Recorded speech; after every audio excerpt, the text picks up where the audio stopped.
Por último nos queda cómo realizamos esta valoración. Ya os he adelantado, hemos venido hablando que vamos a ver los costos directos en profundidad, los costos indirectos también los vamos a ver en profundidad, cuáles son, cómo se valoran, etcétera. Entonces, ¿cómo hay que hacer una valoración? Pues lo primero que tienes que hacer es ir a visitar el solar. ¿Y por qué? Porque según lo que te encuentres, las unidades de la obra pueden variar.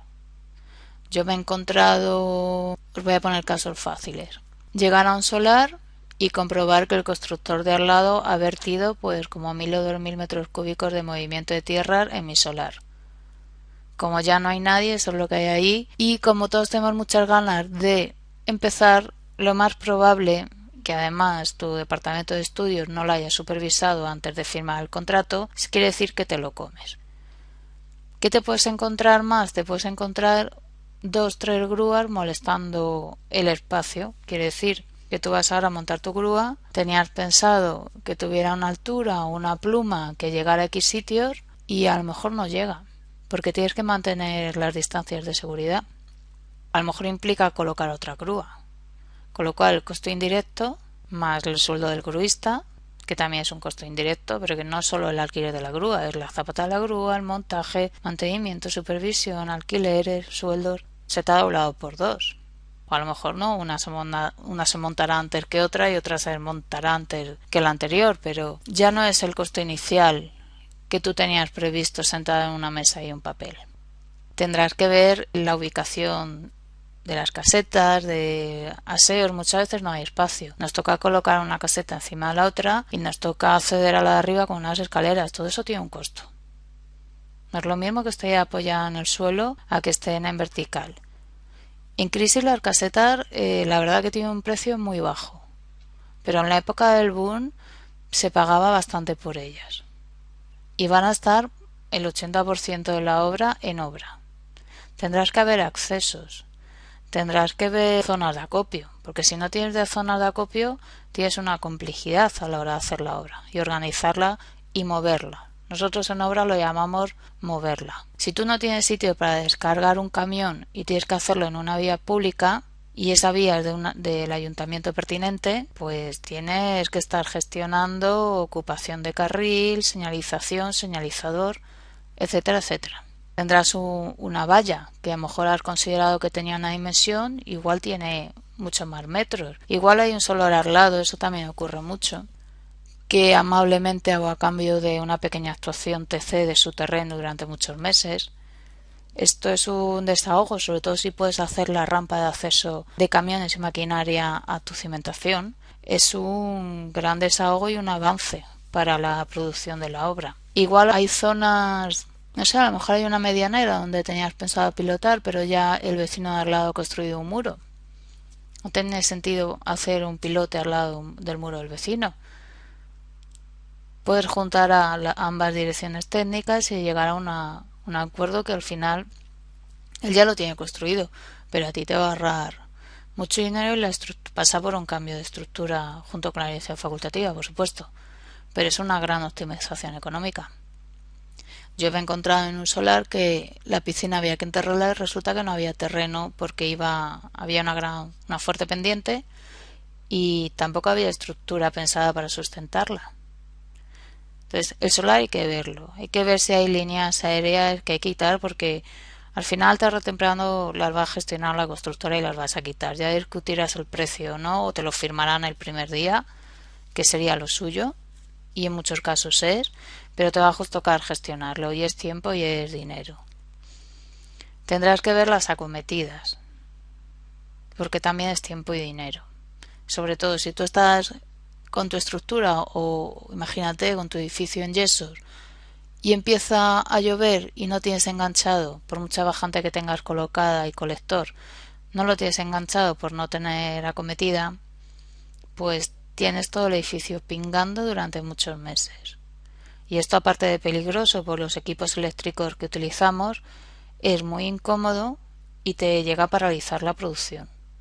Y llegará un momento que incluso dañe a la producción que ya tienes hecha, como pueden ser Yesor u otras instalaciones o unidades o partidas. Entonces es muy importante analizar dónde vas a hacer una obra, dónde está la central y vertedero, porque si el vertedero está al lado, eso te puede ahorrar. Puedes llegar a una negociación muy interesante con el del movimiento de tierras. Todas estas cosas hay que analizarlas porque o ahorran dinero o te lo consumen, pero cuanto antes lo sepas, antes poner las medidas. Lógicamente, para hacer una buena valoración también hay que estudiar el contrato y no es otra cosa que leérselo. Y sí, hay que leérselo y apuntar las cosas importantes. Porque muchas veces en la partida no viene, pero en el contrato te han puesto una cláusula que tienes incluido el centro de transformación, las acometidas, y a lo mejor te han fastidiado 100.000 euros. Y tú no lo tenías en tu valoración económica, pero como está por escrito, o por ejemplo, en el contrato puede llegar a haber cosas a nuestro favor, a favor de la constructora. Al ser la cimentación algo, por mucho estudio geotécnico que tenga, a veces te encuentras sorpresas. En los contratos figura que la medición que hay desde el acceso del edificio hacia abajo, pues el movimiento de tierras, será medición abierta. Aquí te puedes ahorrar bastante, no ahorrar, sino aquí tu certificación sube al poner la medición real en vez de la medición cerrada, porque en realidad están saliendo más metros de los que son. Te puede pasar que sea al contrario, que a lo mejor tú tengas un movimiento de tierras de 12.000 o 20.000 metros cúbicos y en realidad solo haya 5.000. Bueno, pues has perdido una gran bolsa. Por supuesto exige un estudio del proyecto y cuando hablo de estudio del proyecto hay que leerse la memoria. Muchas veces la memoria y los planos y las partidas no son acorde. Han sufrido X modificaciones, los han hecho diferentes personas. Como decía, en muchas ocasiones los documentos de proyecto tienen ciertas incoherencias o falta de coincidencia. Entonces, bueno, sabemos cuál es el orden de prioridad de los documentos y tenemos que aplicarlo a la partida. No tenemos a la EF en ese momento para preguntarle. Estamos antes de iniciar la obra. Puede que lo normal es que hayamos tenido una reunión con ellos antes de iniciar la obra, pero en una primera reunión y una segunda no es plan de estar abordando todas nuestras dudas porque les podemos avasallar y estas reuniones están para un poco conocerse y sentar un poco las bases. Entonces, ¿cuál es mi consejo? Pues que si tenéis incongruencia, valoréis la que sea más desfavorable económicamente. ¿Que conseguís optimizarla? Pues genial. Pero partamos de, y si no, seguir el orden de los documentos de proyecto por el orden de prioridad que tienen. Una de las dos sería lo más inteligente. Analicemos bien la partida, no la leamos por leerla, sino leamos realmente lo que nos están diciendo para valorarla. Ya lo veremos en mayor profundidad en costos directos. Y por último, la planificación. Bueno, el estudio del proyecto no es solo costos directos, también es costos indirectos. Y los sacamos del contrato, del solar que hemos ido a ver y por último de la planificación. Porque si no sabemos cuántos meses vamos a tardar, ¿cómo vamos a sacar el valor del costo indirecto?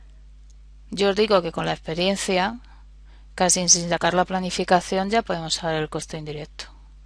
Más o menos cuántos meses va a estar la grúa, cuántos voy a tener andamio, bla bla.